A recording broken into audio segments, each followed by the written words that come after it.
Senhoras e senhores, muito bom dia a todos, sejam todos bem-vindos. Estamos iniciando o segundo e último dia do Fórum Internacional de Carros, Veículos Elétricos e Mobilidade Urbana, evento que está em sua primeira edição. O fórum está sendo promovido pelo Instituto de Tecnologia do Paraná, o Tecpar, e organizado pelo grupo FRG Mídias e Eventos. O Tecpar, Instituto de Tecnologia do Paraná, fundado em 1940, atua nas áreas de desenvolvimento de soluções tecnológicas, indústria farmacêutica, empreendedorismo tecnológico e inovador e educação. O Tecpar tem atuado fortemente no segmento de energias renováveis, com destaque para os biocombustíveis, como o etanol e o biodiesel. Em função da demanda por novas tecnologias sustentáveis e eficientes, a instituição tem direcionado atenção para outras modalidades de energias renováveis. Dispõe de uma plataforma de testes de 3 modelos de energia solar, um aerogerador e uma estação solarimétrica para medições diversas. Trabalha agora para a implantação de um Living Lab em energias renováveis. A organização e realização do Fórum CVE, Fórum Internacional de Veículos Elétricos e Mobilidade Urbana, é do grupo FRG Mídias e Eventos. O grupo FRG é hoje a principal empresa de mídias e eventos do setor de energias renováveis no Brasil. Foco em energia solar fotovoltaica, GD com fontes renováveis, biomassa e carros e veículos elétricos. São 5 fóruns em 4 regiões do Brasil, 3 congressos, 3 feiras, além de 2 prêmios de incentivos aos setores de biomassa e energia solar fotovoltaica. Vale destacar também que 3 revistas nos setores de veículos elétricos, energia solar e biomassa, 2 anuários e 5 portais credenciam o grupo FRG Mídias e Eventos como a principal empresa em mídias e eventos do setor de energias renováveis em toda a América Latina. O Fórum Internacional de Carros, Veículos Elétricos e Mobilidade Urbana, Fórum CVE, é um evento que reúne provedores de soluções, integradores, distribuidores, fabricantes, profissionais e acadêmicos que têm em comum a atuação direta ou indireta no setor de veículos elétricos e mobilidade urbana. O Fórum CVE tem parceria e apoio de algumas das principais entidades do setor no Brasil, tendo como objetivo tratar exclusivamente dos interesses das empresas que atuam no setor de carros e veículos elétricos e mobilidade urbana. O evento é uma grande oportunidade de reunião estratégica de empresários para juntos debaterem e discutirem os melhores rumos para um setor ainda mais forte e competitivo nos próximos anos. O Fórum CVE tem como objetivo reunir a cadeia produtiva do setor de carros e veículos elétricos e mobilidade urbana no Brasil em 2019. Sob o enfoque de oportunidades de negócios, discutir barreiras regulatórias, impedimentos jurídicos, tecnologias inovadoras, financiamento, capacitação e perspectivas de crescimento. O público-alvo é composto por profissionais, empresários, representantes da indústria, comércio e serviços, empresas ligadas ao setor de carros e veículos elétricos e mobilidade urbana, pesquisadores e instituições de ensino, profissionais liberais interessados no setor de veículos elétricos e mobilidade urbana. Agora os nossos agradecimentos de forma especial aos nossos apoiadores especiais, a CICE Solar, a PHB Solar, a PID, a Jack Motors, Domínio Solar, L8 Energy, SSM Solar do Brasil, a FIEP, Federação das Indústrias do Estado do Paraná. Agradecemos também aos apoiadores, a ABGD, Associação Brasileira de Geração Distribuída, a WBA, Associação Mundial de Bioenergia, o Tecpar, Instituto de Tecnologia do Paraná, a ABVE, Associação Brasileira de Veículos Elétricos, a Abravei, Associação Brasileira de Veículos, a Confederação Brasileira de Automobilismo, a Câmara de Comércio Brasil-Portugal do Paraná, o CBPq, a Rede Paranaense de Metrologia e Ensaios. O apoio de mídia é da RBVE, Revista Brasileira de Veículos Elétricos e Mobilidade Urbana, o Portal Brasileiro de Veículos Elétricos, a RBS Magazine, Revista Brasileira de Energia Solar Fotovoltaica, o portal Brasil Solar, o portal Biomassa BR, a revista brasileira de Biomassa e Energia, a revista CVE, a TV Mobilidade Elétrica e a Solar TV. O nosso agradecimento de forma muito especial ao nosso patrocinador ouro, a POB, a POB Business Consulting, na presença do Maurício Mandu e do Paulo Pesque, o nosso muito obrigado. Neste exato momento, feitas as apresentações, iniciaremos agora a programação de palestras e apresentações do Fórum CVE, o Fórum Internacional de Veículos Elétricos e Mobilidade Urbana, no seu segundo e último dia. Nós teremos neste primeiro painel, como palestrantes, o Juliano Pereira, da L8 Energy, o Rafael Melken, da ABB, e o Adalberto Maluf, da BID. Portanto, é com muita honra que eu convido agora o nosso primeiro palestrante deste segundo dia. Tenha bondade, venha para cá, Juliano Pereira, da L8 Energy.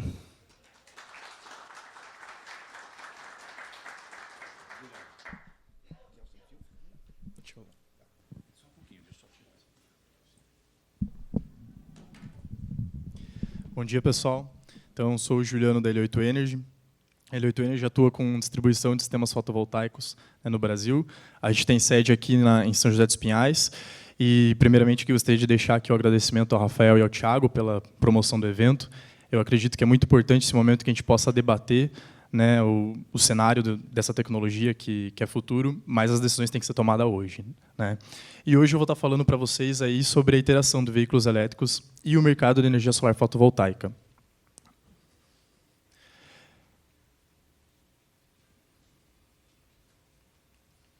Você pode mudar aí para mim?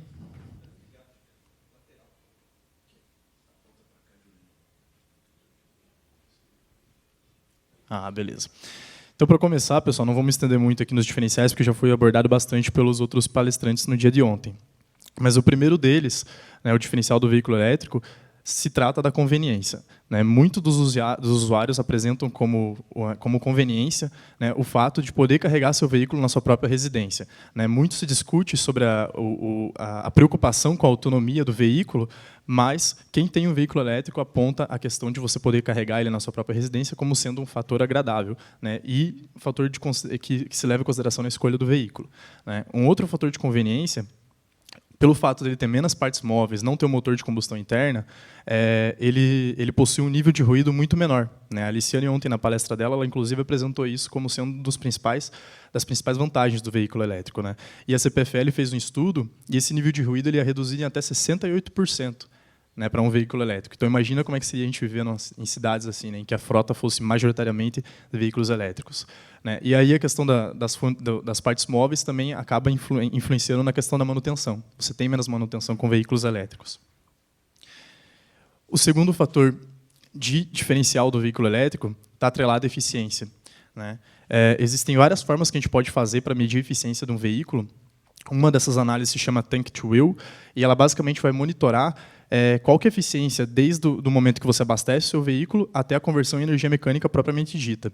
E para o veículo elétrico, essa eficiência ela gira na faixa dos 70% a 90%. Né? Isso levando em consideração as perdas no motor e as perdas na bateria. Para o veículo a combustão, essa eficiência ela é de 25% a 35%. Né? Você tem muitas perdas no sistema de transmissão e no motor. Né? E aí, quando a gente para analisar todo o ciclo, né, que é a análise conhecida como Wheel to Wheel, que vai avaliar desde a extração da matéria-prima até a conversão em energia mecânica propriamente dita. Nesse cenário, a gente tem para o veículo elétrico uma eficiência de até 40%. Então, levando em consideração que você vai pegar a sua matéria-prima, você vai produzir combustível para poder queimar na sua refinaria e produzir eletricidade, levando em consideração as perdas no sistema de transporte, você ainda tem uma eficiência de 40%. Para o veículo a combustão interna, essa eficiência ela é de somente 15%. Né? Então, quer dizer que se você pegar e produzir combustível para queimar na sua termoelétrica, você está usando melhor o seu recurso do que se você estivesse produzindo combustível, né? Gasolina ou diesel. Né? E isso é uma eficiência de até 3 vezes superior. Então, é muito considerável. a Fundação Getúlio Vargas ela fez uma análise de como que seria isso olhando para a matriz energética brasileira. Porque aqui a gente está falando de produção de eletricidade através de termoelétricas. Qual que seria o benefício se a gente estivesse utilizando os veículos elétricos na matriz elétrica brasileira? Você conseguiria obter uma economia de até 80%. E só para a gente ter uma noção, em ordem de grandeza, o que é 80%, no ano de 2017, isso representaria uma economia de 100 bilhões de reais. Basicamente, é o orçamento para a área de saúde que a gente tem no Brasil. Então, é bem expressivo. E um terceiro ponto de diferencial do veículo elétrico é a economia. É claro que hoje ainda custa muito caro você investir em um veículo elétrico. Tem o valor de aquisição do veículo que tem que ser levado em consideração. Para esse BMW 3, ele custa na faixa de 150 a 170 mil reais. Então, é uma tecnologia de acesso restrito, uma parcela restrita da população. Mas a tendência é que o custo de aquisição do veículo, e se você levar em consideração o custo para você manter, para se deslocar, para manutenção, a tendência é que ele seja menor do que um veículo de combustão interna. Para esse BMW, eles apontam que ele é até 20% mais barato para manter e 15% mais barato de consertar. Por que é mais barato de consertar? Porque você tem menos partes móveis, você tem menos fluidos e a mecânica é mais simples. É claro que ainda tem a questão de hoje você ficar completamente dependente das concessionárias, que foi exposto ontem, mas, via de regra, ele tende a ser mais barato. E aí eu fiz uma análise aqui de qual que é o custo para você poder se deslocar. Para esse veículo, ele tem uma autonomia de 235 km. Você precisa de 30 kWh, você precisa de uma demanda de 30 kWh para poder atender esse deslocamento para esse BMW, e para um veículo de combustão interna você precisaria de 20 litros aproximadamente. Levando em consideração o custo atual da gasolina mais o custo da eletricidade, você poderia ter até 70% de economia rodando com veículo elétrico. Então, assim, é muita coisa quando a gente para pensar em uma frota que tem um uso intensivo de deslocamento. Então, a economia se destaca como sendo um dos fatores mais interessantes do veículo elétrico. E aí, a gente tem um dos últimos diferenciais, que é a questão da sustentabilidade. E é aqui que a energia solar tem tudo a ver com o veículo elétrico. Eu trouxe esse estudo da Comissão Europeia, em que, basicamente, ele analisa quanto de energia você precisa para percorrer 100 km por hora, 100 km, e qual que é o fator de emissão de cada tecnologia para poder percorrer essa distância. Então, qual que é a ideia? A ideia é que as tecnologias estejam mais próximas da origem, para que a gente precise de menos recursos para poder percorrer dada a distância e que você emita menos gases de efeito estufa. Então, quando a gente olha para os veículos de combustão interna, no caso a gasolina e o diesel, a gente vê que eles precisam tanto de muito recurso energético para percorrer dada a distância, e eles são as tecnologias que mais emitem gases de efeito estufa. Aqui tem uma análise de você alimentar o veículo elétrico baseado no mix energético europeu, que é muito baseado em fontes termoelétricas. A gente vê aquilo que eu falei anteriormente. Como o veículo elétrico tem uma eficiência melhor, ele precisa de menos recurso energético e emite menos gás de efeito estufa. Um outro dado que eu achei muito interessante nesse gráfico é a tecnologia baseada em hidrogênio. Hidrogênio é, sim, uma tecnologia de futuro, só que, como ele é feito hoje, ele não apresenta um benefício. Por quê? Porque ele é baseado na eletrólise, que consome muita energia para você poder produzir o hidrogênio, então ele tem um elevado uso energético, e hoje o hidrogênio é gerado a partir de gás natural, que é um recurso fóssil. Então ele tem um alto fator de emissão também. Um outro dado que eu achei muito interessante de destacar é aonde que está a biomassa, os combustíveis à base de biomassa, os biocombustíveis do Brasil. Então, enquanto a gente olha para a solução ambiental, é uma solução perfeita. Ele tem um baixo fator de emissão. Por outro lado, é a solução que mais precisa de recurso, mais precisa de insumo para poder percorrer, para poder gerar energia para percorrer a mesma distância. Então, quando a gente olha para isso aqui, do ponto de vista ambiental, biocombustível é uma baita de uma solução. Porém, quando a gente olha do ponto de vista de uso dos nossos recursos, nem tanto. Você precisa de muito recurso para poder percorrer a mesma distância. E é aí que eu reitero a crítica ontem do Rodrigo, durante a apresentação dele, de que o governo ele defende exclusivamente o uso de biocombustível hoje, para a nossa matriz. Não precisamos de veículos elétricos. A gente já tem os biocombustíveis. Será? Biocombustível é uma solução perfeita para percorrer longas distâncias, mas a gente vê que a gente precisa de muito insumo para poder percorrer cada distância. Então, será que a gente precisa realmente só dessa solução? Será que a gente não precisa diversificar? E aí, quando a gente olha para o veículo elétrico baseado em recursos renováveis, como eólica e solar, é aqui que tudo começa a fazer sentido. né, a gente tem um menor uso energético e um fator de emissão quase nulo, né? É claro que existe um fator de emissão ainda, porque tem a questão da produção, né, mas o fator de emissão ele é muito menor do que as outras tecnologias. Então, aqui que tudo faz sentido, né, da integração dessas duas tecnologias. E aí, quando a gente olha para aquele deslocamento que eu apresentei antes e faz um cálculo, como que seria se a gente estivesse atendendo aquela demanda com um sistema de energia solar, a gente vê que, para aquele perfil de consumo de deslocamento de 200 km, se isso fosse um perfil diário, você ia poder atender essa demanda com um sistema de aproximadamente 6 kWp. É um sistema pequeno. Você consegue colocar isso em um carport para 2 vagas, né? E você poderia...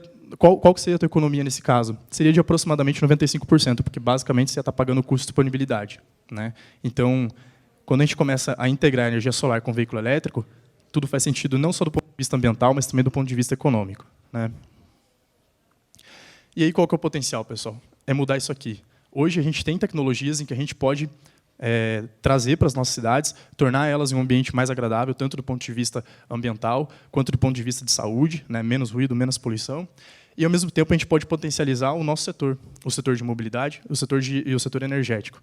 A ANEEL definiu, em uma das suas consultas públicas, que o setor energético ele vai englobar outros setores no futuro, né? O setor das smart grids, em que os consumidores deixam de ser consumidores passivos e começam a ser consumidores ativos. Vai englobar o setor de veículos, o setor de mobilidade, com os veículos elétricos, veículos autônomos e veículo compartilhado. Então, isso aqui, a integração entre essas duas tecnologias, ela vai ser realidade, né? E a integração ela pode trazer outros benefícios, além do sustentável, além da economia, né? Olhando do ponto de vista do setor energético, quando a gente tem a integração entre essas duas tecnologias, você potencializa as vantagens de cada uma, né? A energia solar é uma fonte intermitente, então uma das dificuldades hoje é que a gente não tem onde armazenar essa energia. Quando a gente começar a ter uma frota de veículos elétricos de alguns milhares de veículos, a gente tem, basicamente, alguns milhares de megawatt-hora de capacidade de armazenamento, né? Então, você potencializa as vantagens das duas soluções. E um dado que eu achei muito interessante é que o perfil do consumidor ele é muito parecido, né? Eu não achei esse dado aqui para o Brasil, mas das entrevistas que eu vi, todo consumidor de veículo elétrico aqui no Brasil ele tem energia solar, né? Aí eu não consegui achar nenhuma pesquisa estatística aqui no Brasil, mas nos Estados Unidos eu vi uma pesquisa que trazia esse dado estatístico e metade dos consumidores que possuem ou energia solar ou veículo elétrico possuem os dois, né? Então, a gente que é do setor de energia solar, aqui eu vi várias caras conhecidas, né? A gente que é do setor de energia solar ou a gente que é do setor exclusivamente de mobilidade, a gente pode atuar com as duas soluções. A gente pode oferecer mais para os nossos clientes, né? Do ponto de vista da energia solar, a gente pode oferecer infraestrutura de recarga. E como que esse mercado como que ele tem se desenvolvido, né? No ano 2017, foram vendidos 3 milhões de veículos elétricos no mundo todo, sendo que 1/3 dessas vendas ocorreu no próprio ano de 2017. Então, o mercado ele tem crescido razoavelmente bastante, mas isso tem acontecido agora, não é um fato antigo. Então, o Brasil está atrás? Será? Talvez a gente ainda tenha tempo para recuperar, né, o atraso. E os mercados que mais se desenvolvem são a Noruega, a Islândia, a Suécia, né? Um dado que eu achei muito interessante sobre a Noruega é que, quando ela promoveu o mercado de mobilidade elétrica, ela não fez isso pensando primeiramente na questão ecológica. Ela fez isso pensando em desenvolver uma indústria de ponta, né? E isso me chamou a atenção porque aqui no Brasil, às vezes, a gente corre atrás do tempo, né? A gente sempre vai fazendo, vai inserindo as novas tecnologias conforme elas vão se desenvolvendo lá fora, né? E aí a gente deixa de agregar valor, né?